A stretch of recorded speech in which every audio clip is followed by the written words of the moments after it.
But we're about to get started. I've got a few things I need to bring to your attention.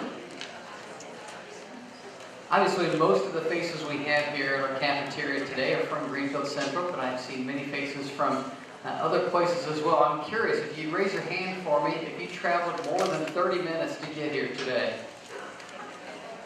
Okay. How about, yes, thank you for driving.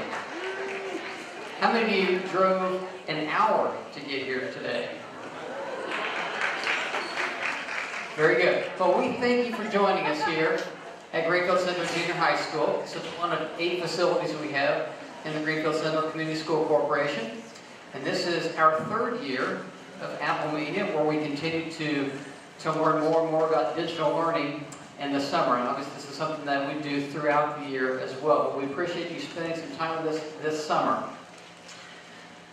A few things I need to make you aware of regarding the raffle tickets. You should have received 3 raffle tickets in your envelope this morning. Make sure to keep 1 ticket of the pair when you enter the drawing. It is important. We have 2 additional opportunities for you to earn raffle tickets. One is to complete the digital scavenger hunt. The second is to visit with the vendors that we have out in the hallway. They have special tickets to give you at their booths. Regarding the digital scavenger hunt, there are blue flyers posted around the building explaining our digital scavenger hunt. There are 5 photos to complete and tweet out using the hashtag #HuntForApples with a task number. If you complete the digital scavenger hunt before the end of lunch tomorrow, you'll be entered to win a special gift basket. We will also distribute your extra raffle tickets at the registration table tomorrow afternoon. So do keep that in mind. We had a bunch of nice items that were donated to us out here in the hallway. And finally, I want to thank you for joining us. We're glad you're here. Make sure to fill out the tinyurl.com/GCPGP16 to get your PGPs and an account. If you have questions about that, see someone in a gray shirt. One of the gray shirts that is not me, though. Okay. This is time for our keynote speaker of today. And in just a moment, we'll be welcoming Nathan Davidson. Nathan Davidson works for 5 Star Solutions. In fact, those of you with Greenfield Central, if you're a junior high or high school teacher, you've probably met Nathan before. He's the Director of Innovative Learning. You can reach him at @Nathan Davidson. Nathan is a passionate and experienced advocate for technology leadership and the innovative use of technology in the classroom. In his 17 years as a K-12 educator, before joining 5 Star, he led 3 different one-to-one initiatives involving Palm handhelds, Android tablets, and Windows devices. Professionally, he specializes in providing consulting, strategic planning, and professional development for schools implementing digital learning and one-to-one initiatives. He has served in 4 different school districts as a classroom teacher, a technology coordinator, a technology staff developer, and a director of technology. Nathan is the 2009 Technology Advocate of the Year from the ICE Conference, a former HEC board member and conference co-chair, a COSIN certified educational leader, and is a local and national presenter. On a personal note, Nathan is a husband, father of 2 sets of twins, an IU Hoosier fan, sorry Mr. Thompson, a Google user, and he also happens to be a graduate of the same high school that I was a part of back in the late 80s. Without further ado, let's welcome Nathan Davidson. Thank you, Dr. Rowland. It's an honor to be here with you guys, and I feel like, on a lunch keynote, my job is to keep everybody awake because you just had lunch. So I'm going to do my best to do that. In a digital age, one of the first things we need to do is start the conversation, right? How many of you are on Twitter? Raise your hands. Awesome. Good. Data tells us at least 50% of you will be anyway. Cool. So I'm going to give an opportunity because I can.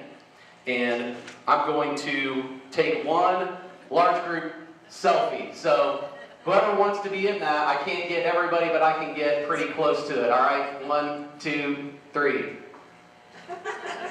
Awesome, thank you. We got photobombed here by somebody, I know. Can't tell who that was. I've known Harold for a while, so I have Hancock County roots. I grew up in Hancock County, and it's awesome to be back. So I want to share a little bit about myself first with you. So like I said, I grew up in Greenfield, so on Alexandria Drive. Now, as awesome as that was, those of you that know the geographic boundaries of the district know that 200 West that divides Greenfield and Mount Vernon. So I was on this side of the road. Okay? Now, as I show you these, feel free to respond however your emotions feel led, right? Cheers, booze, throwing apples. That is a dangerous part of lunch. But do whatever you like. But I do want to tell you that I did my student teaching here at Greenfield Central, right? Or within Greenfield. So I was at Greenfield Junior High, the old junior high, and also the high school. So I've got roots here as well. Now, that was done while I was at IU. And when I was at IU, I got a computer endorsement there and used some really cool apps like Linkway, and some programming. Those of you, we're going to start to date ourselves a little bit. If you know what Linkway is, and you know what Hyper Studio and HyperCard are, right? Yeah, the people, millennials are going, I have no idea what you're talking about. And the others that are in my generation know exactly what we're talking about. But I want you to know that I am an educator. And that's been the most awesome part of my career from at Eastern Hancock and Perry Township, where I was a technology coordinator, but I got to work with kids. And we got to do some really cool things in the classroom. A majority of my career I spent at Wayne Township, and I kind of moved from working with kids to working with teachers and administrators. And we just did some awesome things at Wayne Township. And then I really felt led to move into an administrative type role and lead a department. So I spent a couple of years at Lawrence Township leading their technology department. And the experiences that I've gained over the past 17, 18 years in K-12 have really started to help me see shifts in really what role technology plays in our lives. And I can remember at Wayne speaking with my former boss, Pete Just, and our conversation started to be around how the classroom was really changing. We did a lot of innovative things with audiovisual technology and one-to-one, starting that as early as 2004. And we started to talk about the term ecosystem. And that's really what came up in our conversation.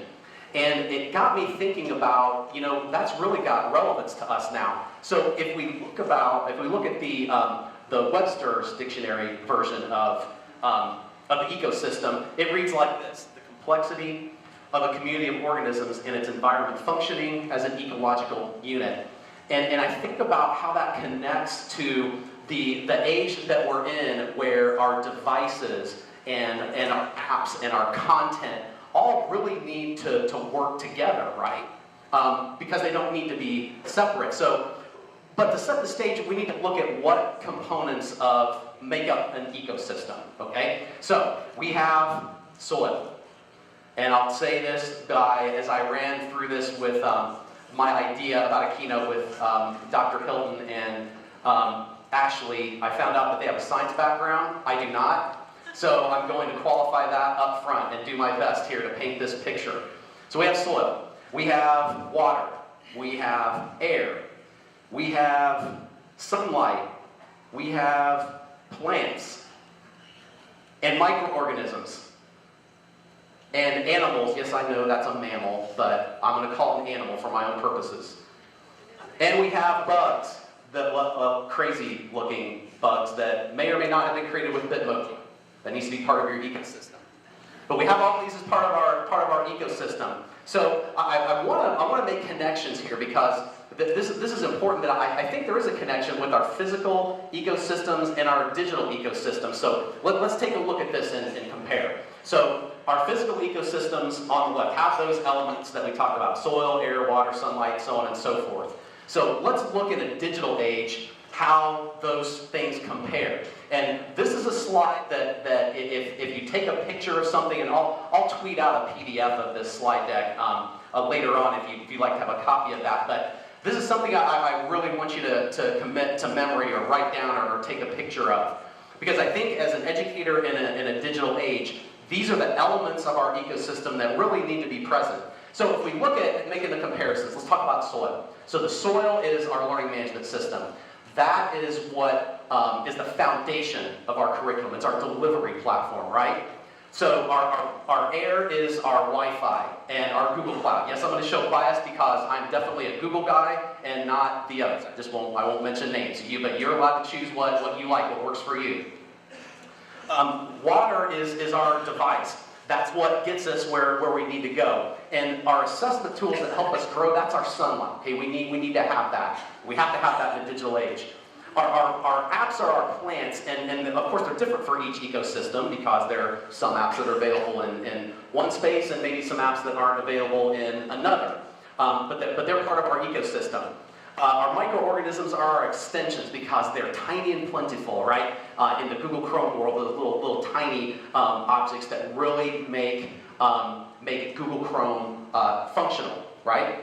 So our bugs are our social media because that's the information that's buzzing around, and there's so much of that's there. But we know this is a critical element of how we communicate, how we share, and also how we learn.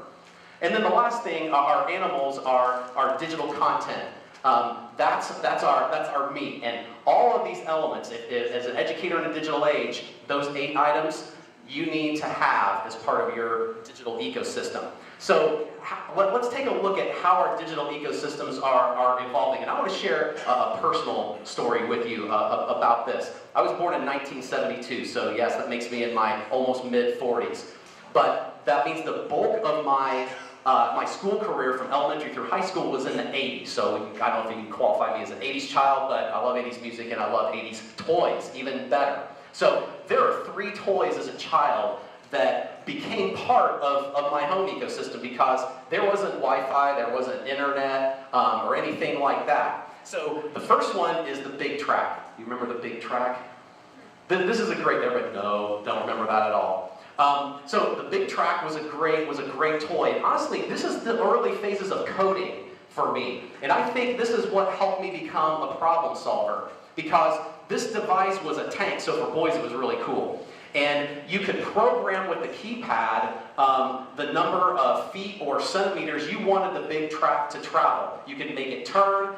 So what I would do is I would make it go out of my room, go left, up the hallway, go into my brother's room, and then blast him with laser beams because I could program it there. And I didn't have to be anywhere near it. But it helped me iterate because if I didn't get it there right away, I'd just make the adjustment and get it to where I wanted to go. So the second one was a gaming console. And again, like the millennials are looking going, what on earth is that thing? It's nothing like I have today. This is the Intellivision. Okay, so it was right after the Atari, which in the picture above, it's a little bit dark, but they're actually both sitting there. So I got really good at Pong. That was the really good game, right? The bars going and you're just bouncing a ball. You have to direct the ball back and forth. But this was an early entry into me into gaming, and this really, I think, helped me become a critical thinker. It helped me establish grit because I was determined to beat that game and every other game. And my gaming evolution went on beyond that as well, to where like every year I just trade my old game system in and move something new. So the next one, the third one, is the Speak and Spell. Came out in the early 1980s. Now, my wife always tells me that thank goodness that you're good at math and spelling because she is not, and she'll tell you that. But I really believe that this toy, I use this thing religiously, and I believe that's why I became a good speller because they were part of my home ecosystem. And if you're not familiar with this, it sounds like this.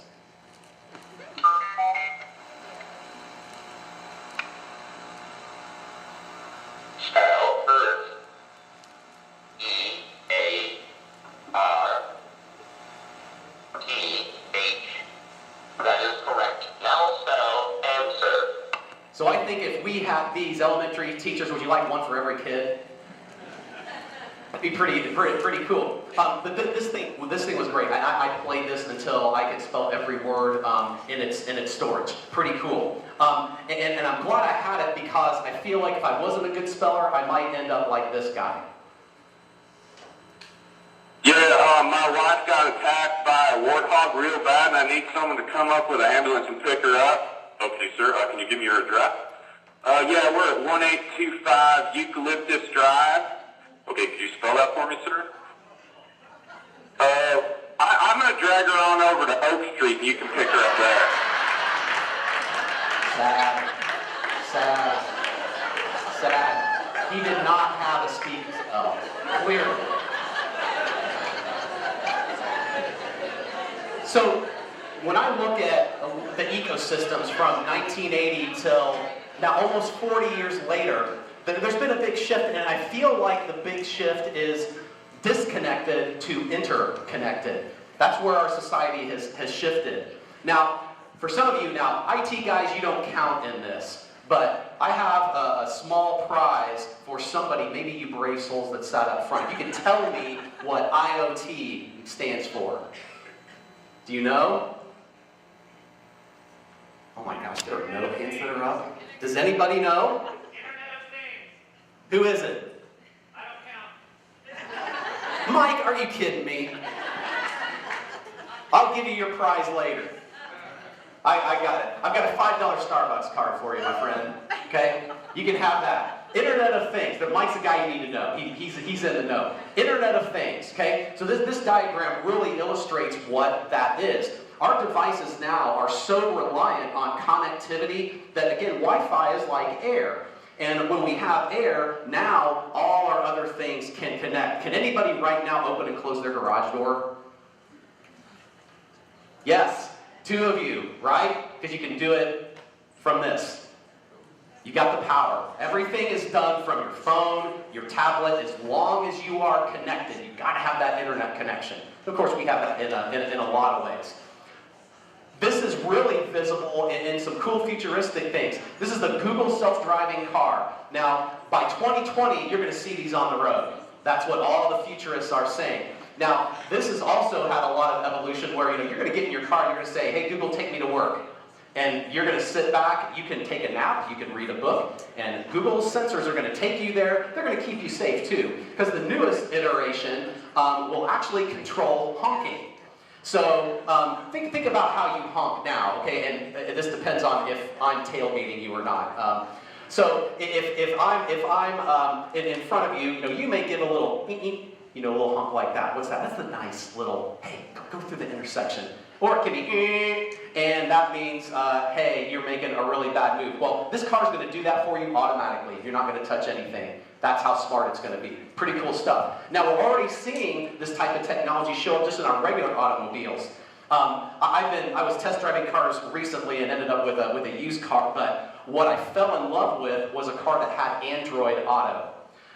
Because I've been longing, Bluetooth's okay, I can make a call, but I always wanted more. So now that everything has a panel, Android Auto just lets you send all the contents on your phone to your display. So you don't have to hold your phone and do Google Maps, right? Or Apple Maps if you're within that platform. So these are already present in our car. So and if you don't get a car that's with it, there's all kinds of stereos you can get that you can retrofit your car.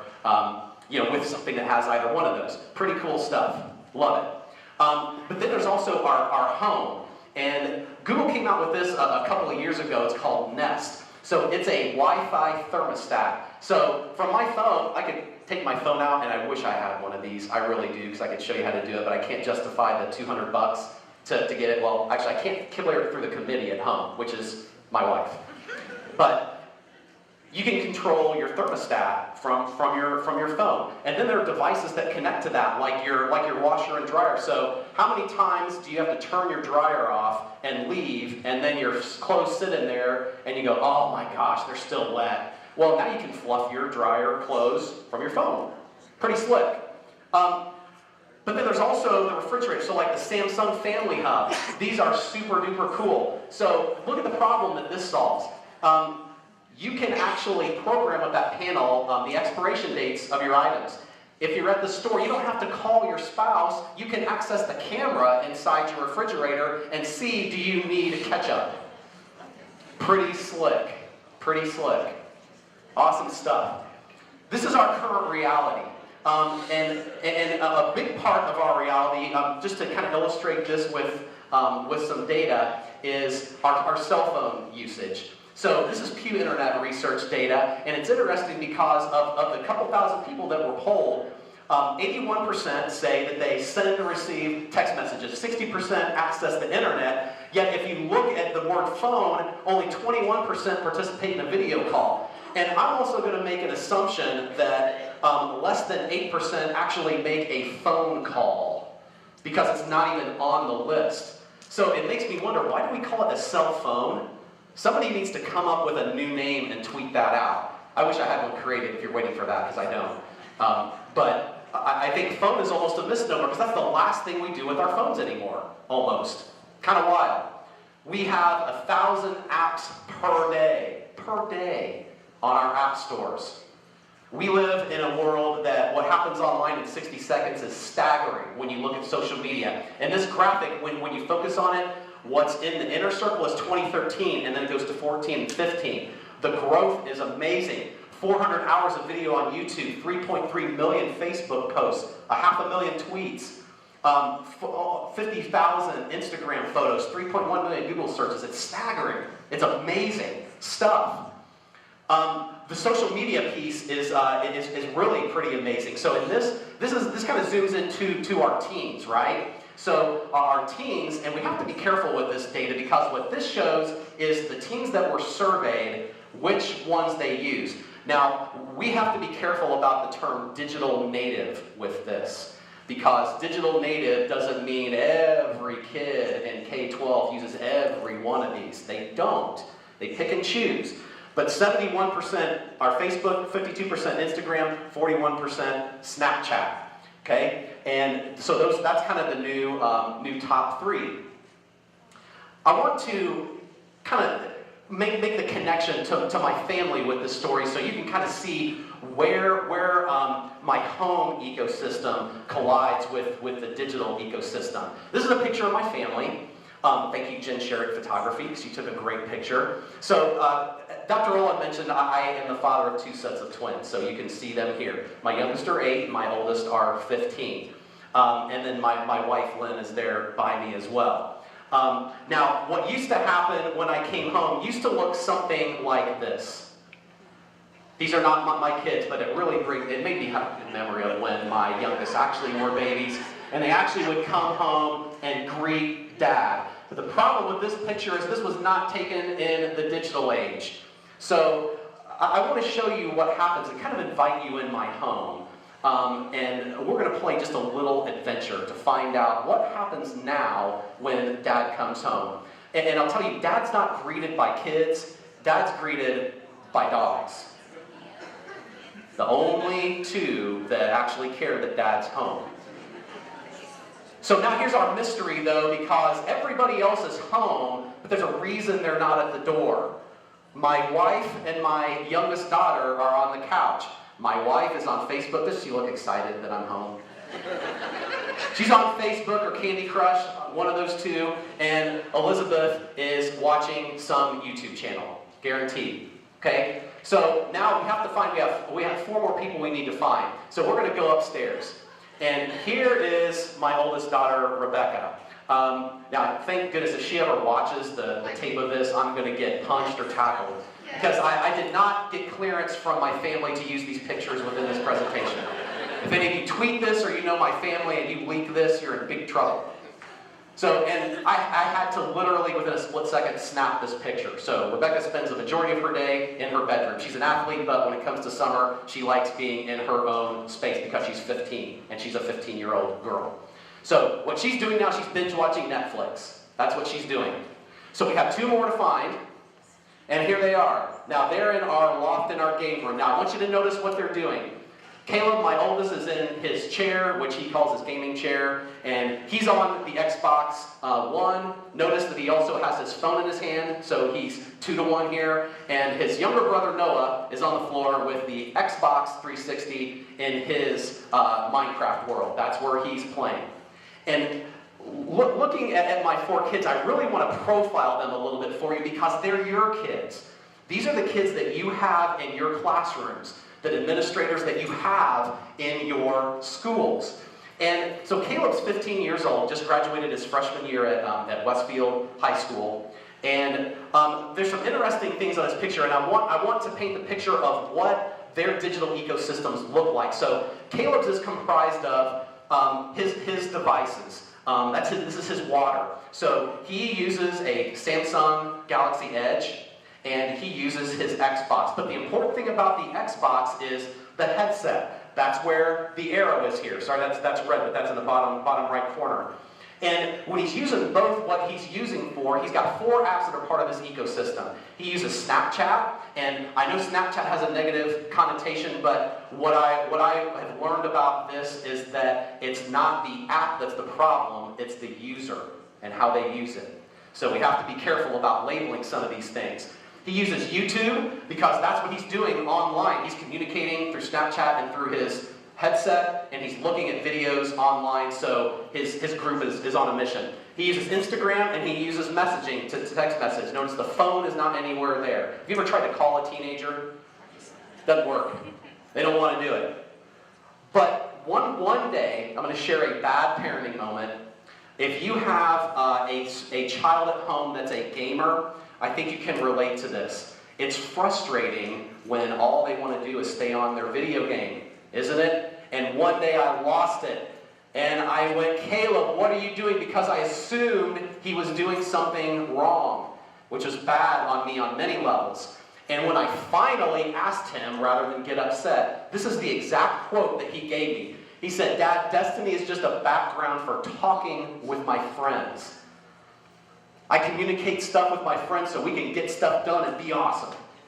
That's exactly what he told me. And it really makes me think about zooming out, thinking, my gosh, it's not just him here. He's connected with 2, 3, 4 friends, and they're on a mission. And their goal is to get that mission done. And they play so many hours because they're showing grit and perseverance, and they're trying to get to that end game. It's really fascinating. But I can tell you, as parents and as adults, one of the best things we can do, though, is still supervise. So I'm still kind of peeking in and out and making sure that, hey, are we on the up and up here? But I really believe that Caleb does that. So here's his twin sister, Rebecca. I'm labeling her as a technophobe because she wasn't really as willing to get into the whole technology thing as her twin brother. But I'll give her a lot of credit because she has adapted many things into her ecosystem.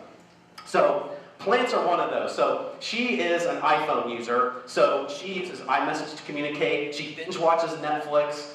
And she also has adapted to the Google ecosystem. It's interesting because she wanted an iPad mini 2 years ago.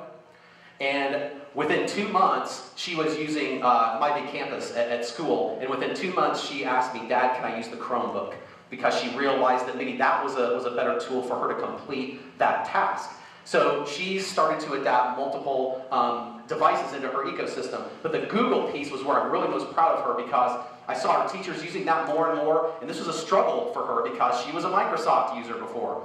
And she has adapted into the benefits of the Google ecosystem. And I can think of multiple times she's completed projects with her friends where they're all wall connected together, not in the same room. It's really pretty cool. But I really feel like Twitter has been something she's embraced. And it's interesting because she's got like less than 30 tweets, but 1,400 likes. So she consumes on Twitter more than anything. And she follows movie stars and singers and athletes and colleges because she wants to play college softball. It's really become part of her ecosystem. Now, if I tweet to her, she doesn't reply. But at least she knows I'm there. I've got to try and keep her honest. So let's zoom down now from high schoolers down into elementaries. And if I had this frame of 10 years, it's interesting this shift now that you're going to see. But our young learners, and mine just graduated first grade, so they're moving into second grade. Noah is a consumer. So he's 8 years old. Now, part of his ecosystem is using the Chromebook, but he'll use whatever device. If you notice in the picture there, he has an iPad, so he consumes YouTube kid videos. Little Lizard Gaming, I believe, is the channel that he watches, where he watches these guys go through different YouTube or different Minecraft areas. That's how he learns, and he applies it directly to his gaming. But interestingly enough, and I did not ask him to do this, I caught him one day creating his own tutorial. Barnes Carmel at 6:30. So you could get Noti Birdie, President's Grid. I made it and then I built it. So Noah decided his influencers have now influenced him. He watches these videos and learns Minecraft, and now he's returning the favor. So he wanted to create his video. But he had just read some books by Aaron Reynolds, the children's author, and so he was creating something for Nerdy Birdie from Minecraft, and he recorded it, which is pretty amazing to me. So now his twin sister. Now she's not the athlete, she is the stage presence, she's the performer. So I've labeled her a producer here. So her influencer is Cookie Swirl C. That's where she learns about shotguns and about DIY. And so I know she does it because it's, hey Dad, can we make some lip gloss? And things like that. So that's what she does. Now, her plans are YouTube Kids and messaging. You'll see that in just a minute. But Elizabeth wants to be a producer. She wants to share it on YouTube because she's thinking about an audience when she creates her videos. And just this week, believe it or not, this was great timing. She decided she wanted to create an intro. Hi everyone, my name is Izzy. I just started a new YouTube channel. It's called Izzy Busy Bee. Follow me on Twitter, Instagram, Snapchat, and Tumblr. Now, Dad had no influence on this, I promise you. I was sitting there watching going, oh my gosh, how does she even know what all these are? Now, yes, she's 8 years old. If your terms of service wheel is clicking, yes, she's less than 13. But I will tell you, I am giving her a YouTube channel, and she just this past week created her Twitter account.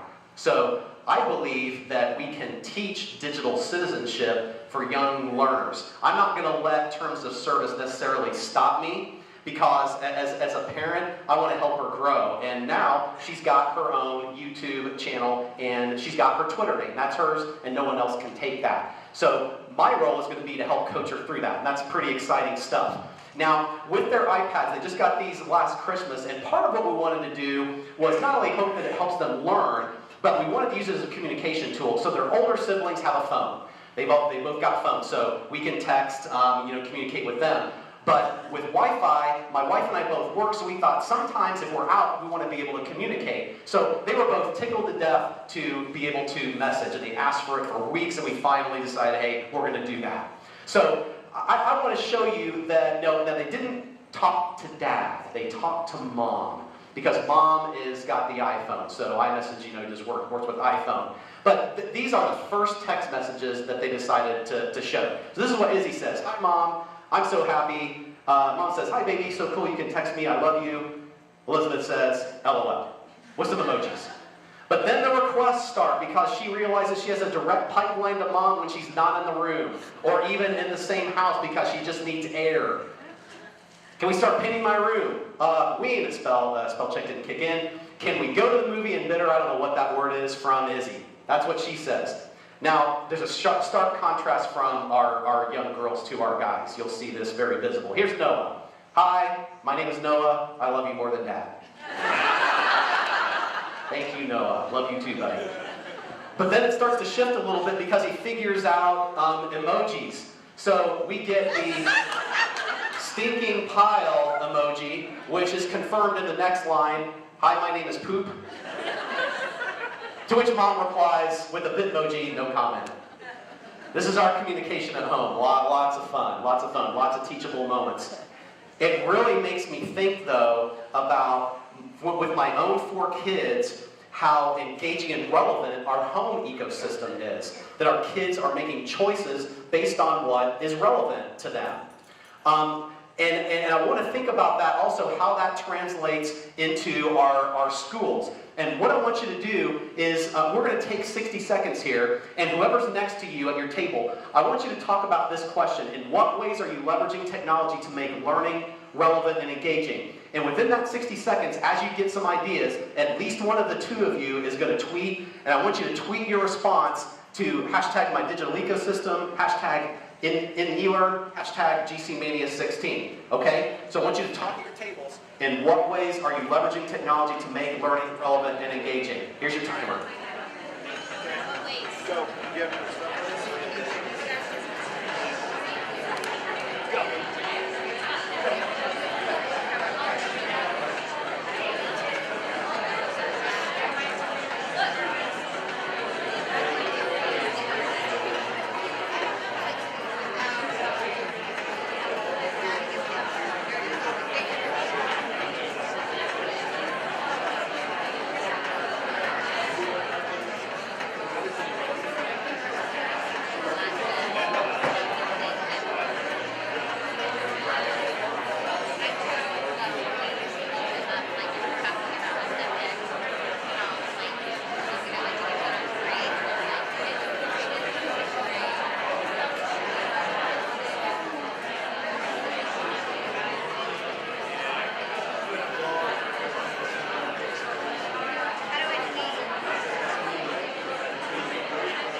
Okay, 60 seconds is up.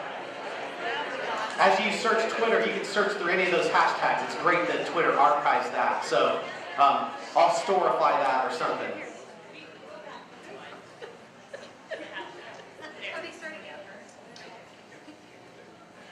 Yeah, I'm gonna start over. We're just gonna hit rewind. Did you get those hashtags? Cool. Yep. So as educators, we believe, I think, innately that technology can become engaging. We want to bring that into the classrooms. But the problem isn't the apps. We've got apps out the wazoo. We've got more apps than we can shake a stick at. Where the rubber meets the road is if we try and use those all, we're going to turn into Scotty, right? I don't have the power. We can't do it. It's too much, it's overwhelming. There's too many of those to learn everything. That was my best, Scotty, I'm sorry, I did my best. It's not about the tool, it's about the task. It's how we make choices based on what we need to accomplish. And the tools are there, but we have to back up and start with this first. In the classroom, that starts with our lessons, with our learning objectives. So, rather than go through, a bazillion apps, I wanted to give you some suggestions as you build your digital ecosystem. What are some questions that you can be asking yourself? What's some criteria that you can use to help make good decisions about what you use, what you adapt into your ecosystem? So here they are. Do you need an email account to sign up? Meaning maybe is there an EDU version?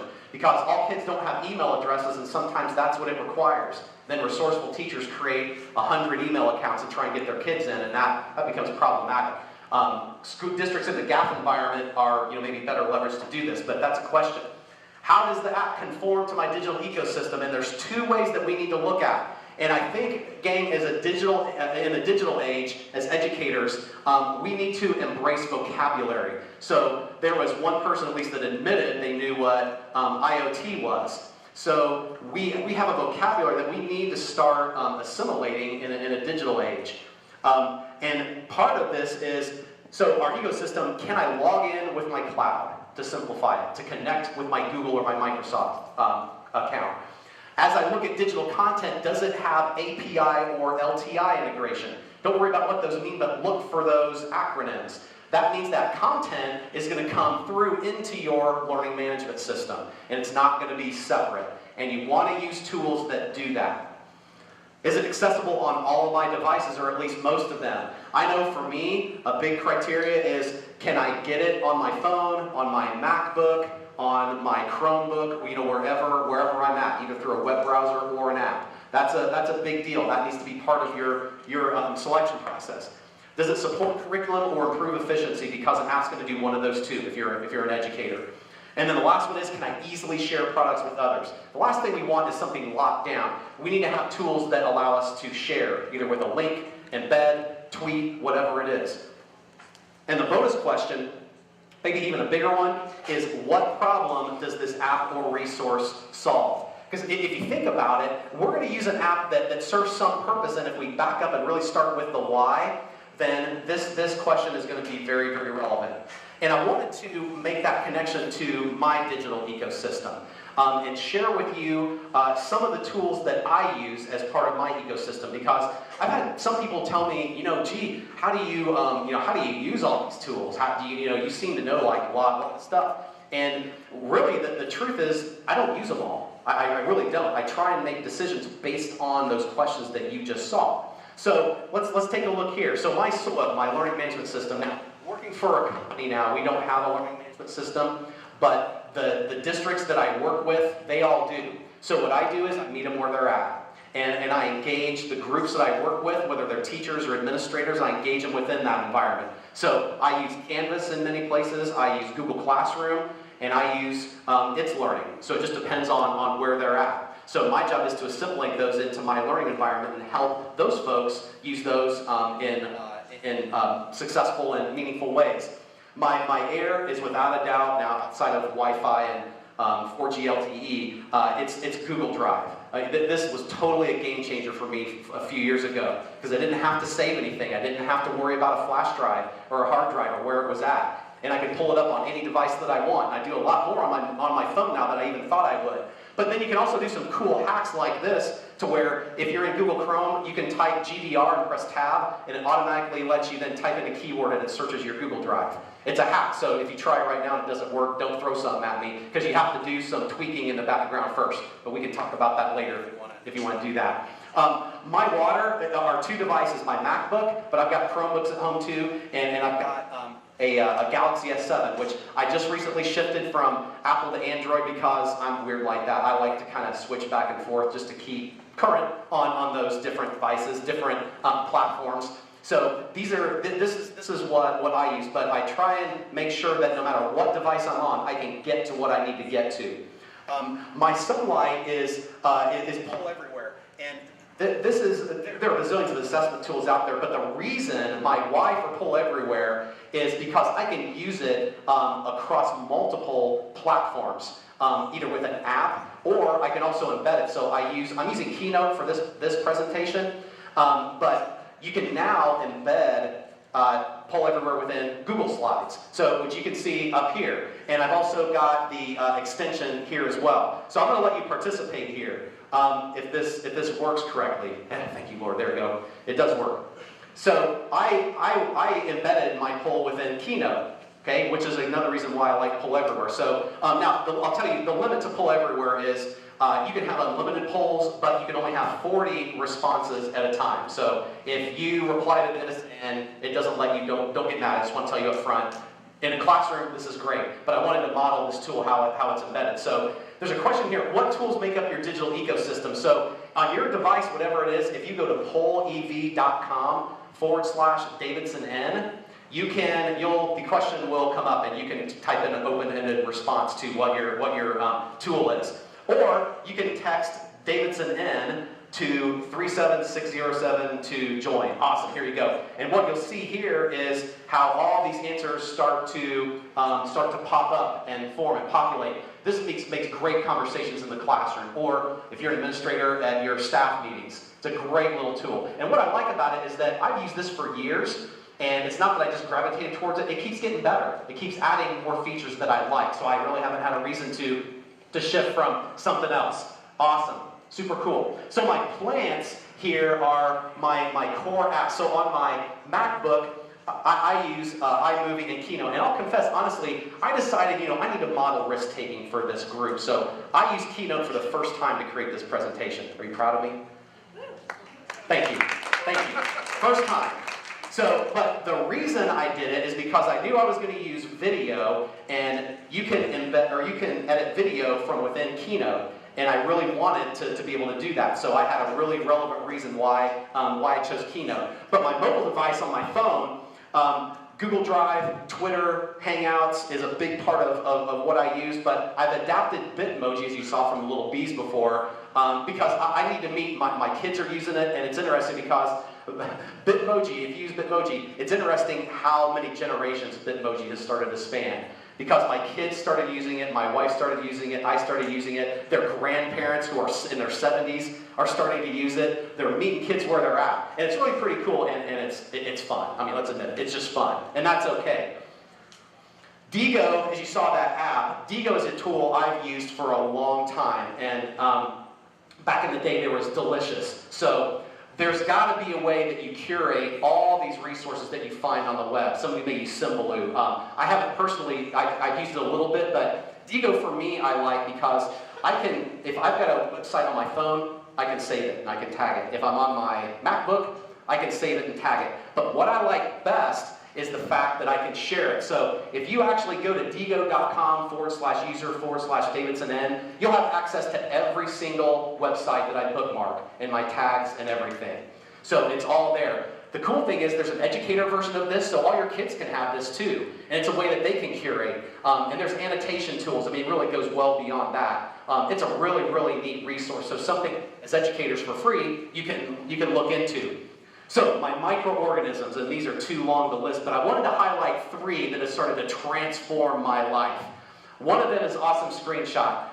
Everybody in this room, and including your kids, have to be able to take screenshots, right? They have to. Now the MacBook's got a great feature to do that, but from the web, if you're using just Google Chrome and you're on a Chromebook or something, this works great.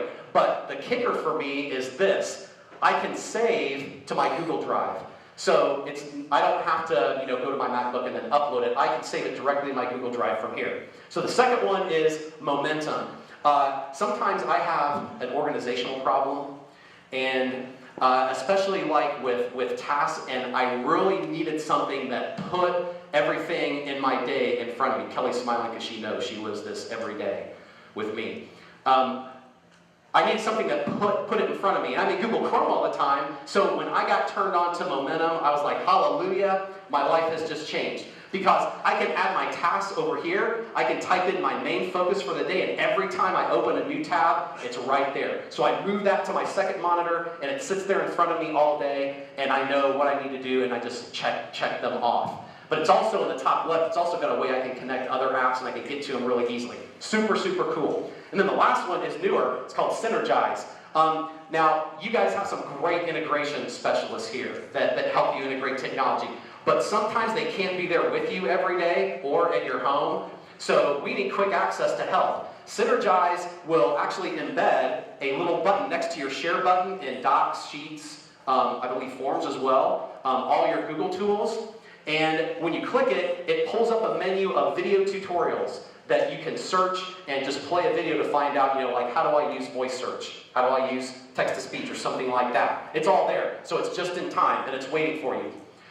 So my animals or mammals, Google and YouTube. I had a former colleague at Wayne say, tell me how you know how to do some of this stuff. Where do you find your information? I said, I have to confess, 90% of what I've learned has just been through Google and YouTube. It honestly is. Have you had to learn how to change your oil in your car?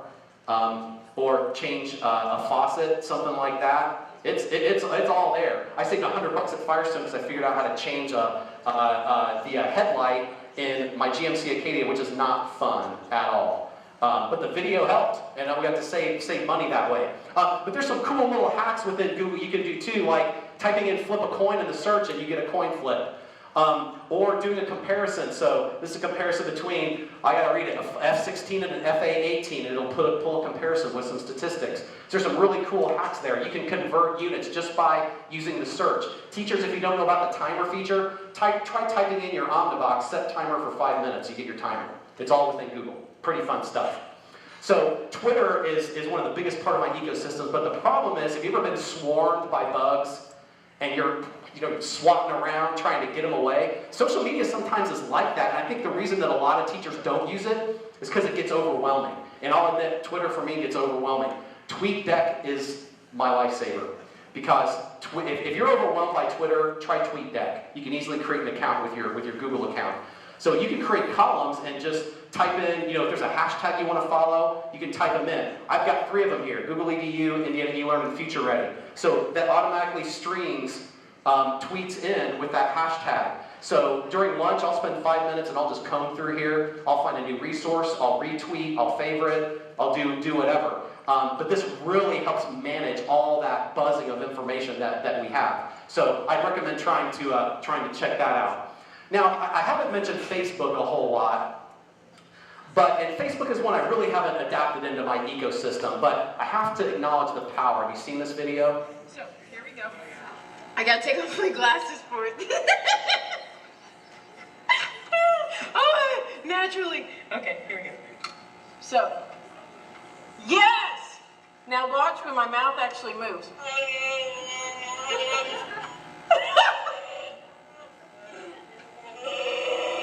That's not me making that noise, it's the mask! Here, listen.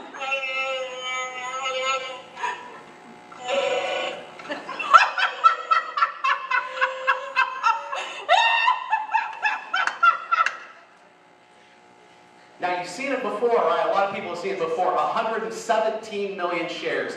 The most shared video ever on Facebook, and that's saying something.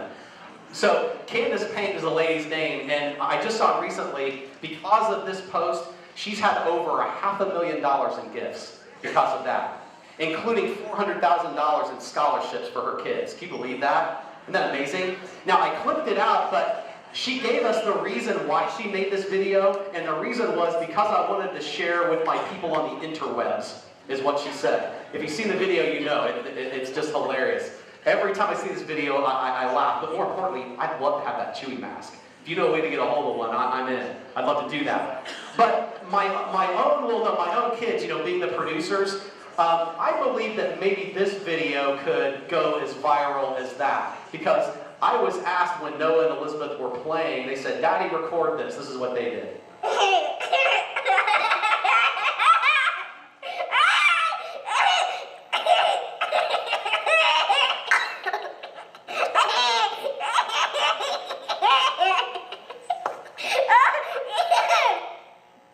It's engaging because it brought the kids in from the hallway.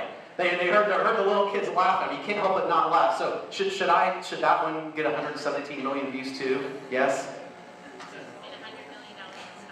I'll take it. Yes, I'll take it. Maybe I need to do that. But I'll admit that as much of an advocate for social media as I am, I tend to fail when it comes to Facebook. I'm kind of more of a voyeur.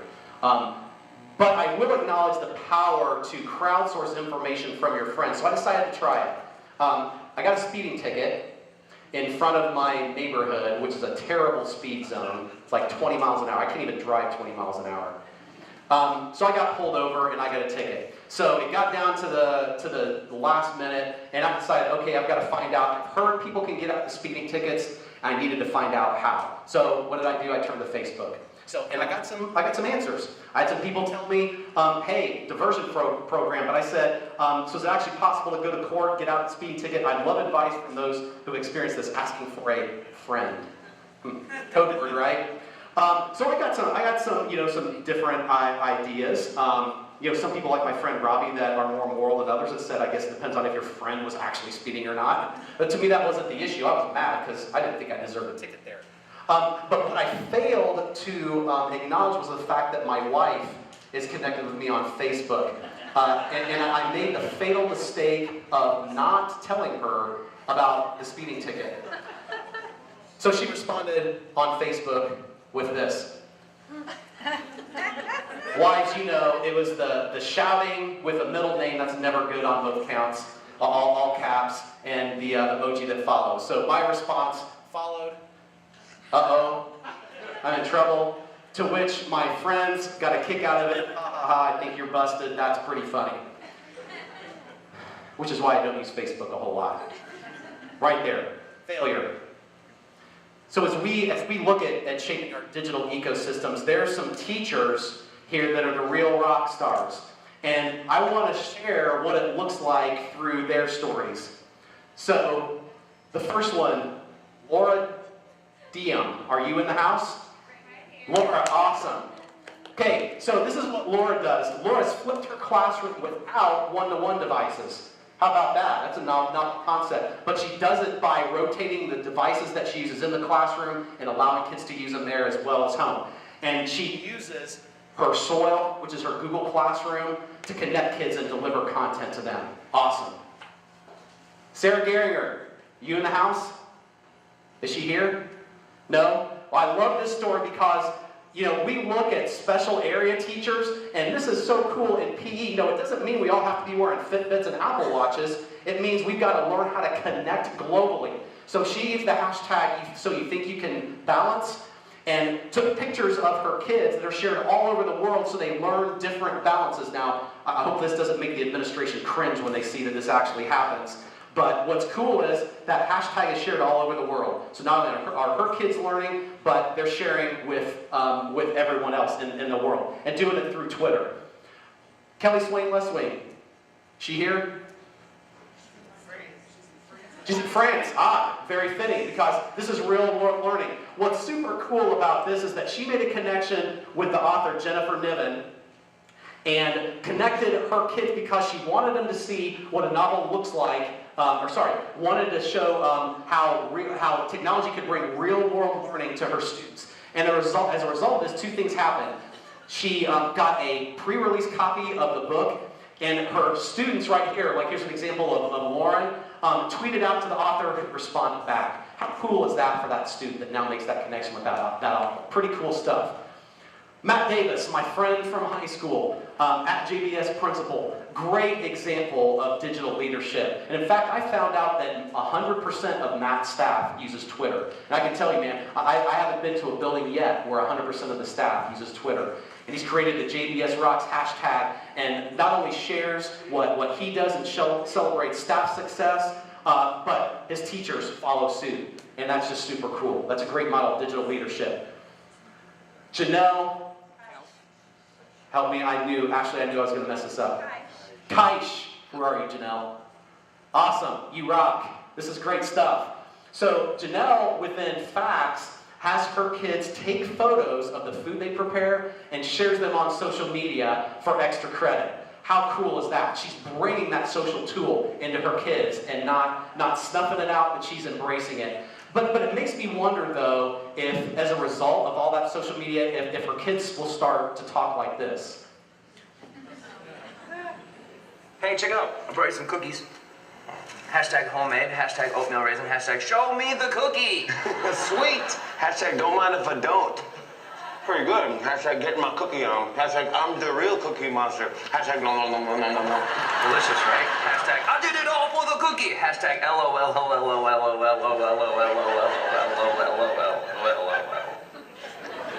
As you hold that breath, does that happen in your classroom?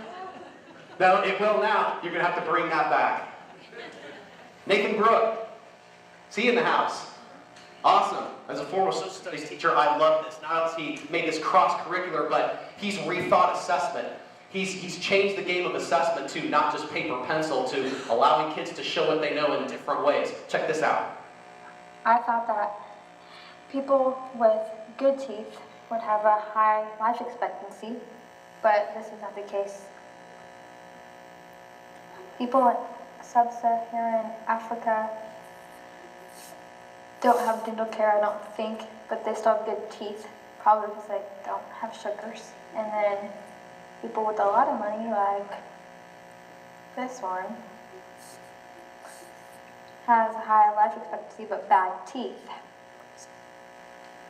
That's a great example of how we rethink assessment, and I believe that student really understands this concept of using Gapminder to demonstrate the correlation between variables and make inferences and draw connections and think critically. That's super cool. I love that example.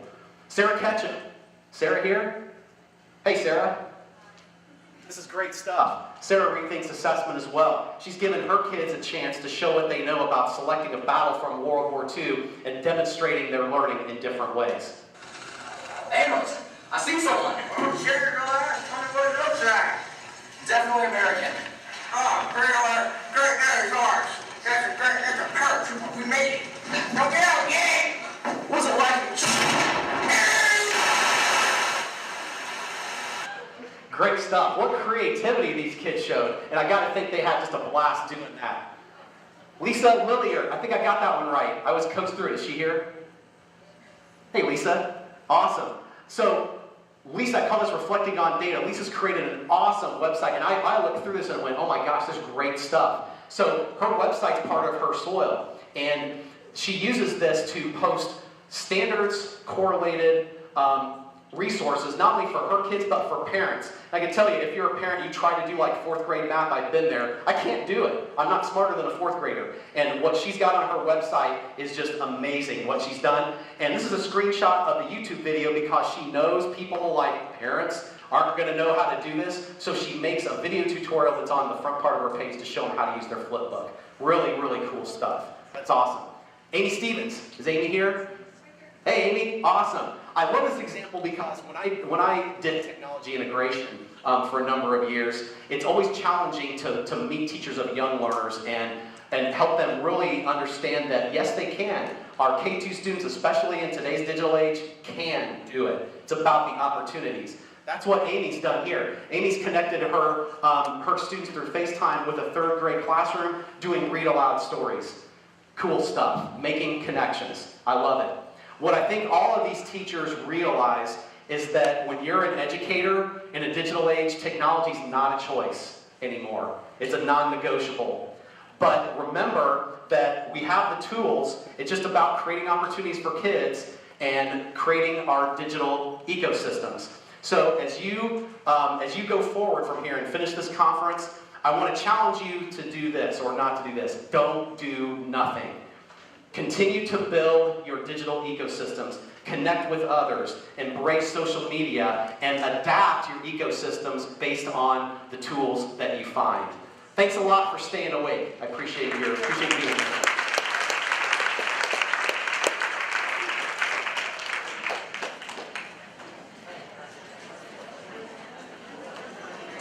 Well, we thank you for being here for this portion of our conference. This time we'll go ahead and give you an opportunity to take a quick break and start moving to your next sessions. One more round of applause for Nathan Davidson.